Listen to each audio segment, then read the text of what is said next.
খাদিজাতুল কুবরা তাহেরা ওনার সব সম্পদের মালিক বিশ্বনবীরে বানাই দিলেন।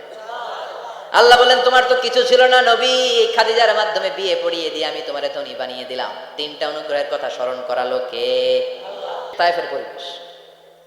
বিশ্বনবী কেঁদে কেঁদে হায়রান। আল্লাহ রসের উপর থেকে টের পাচ্ছে বিশ্বনবীর মনটা ভালো না। এত আশা নিয়ে ভরসা নিয়ে কোথাও জায়গা না পেয়ে তায়েফের এখানে আসলাম দাওয়াত দেওয়ার জন্য। তায়েফের ছেলেগুলো আমার দাওয়াত গ্রহণ করলো না। বিশ্বনবীর মনটা বড্ড খারাপ। বিশ্বনবী নামাজে দাঁড়িয়ে গেলেন। বিশ্বনবী নামাজে দাঁড়িয়ে তেলাওয়াত করছেন, পাশ দিয়ে একদল জিন বিশ্বনবীর পাশ দিয়ে চলে যাচ্ছিল।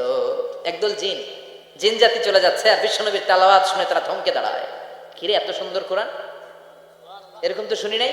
ইনি কে? খোঁজখবর নিয়ে দেখলেন ইনি বিশ্বনবী। সুবহানাল্লাহ পড়েন। তারপরে এরা ছুটে গেল এলাকায় যে এরা ঘোষণা দেওয়া শুরু করলো, ইন্না সামি'না কুরআনান আজাবা ইয়াহদি ইলার রুশদি ফাআমান্না বিহি। নিশ্চয় আমরা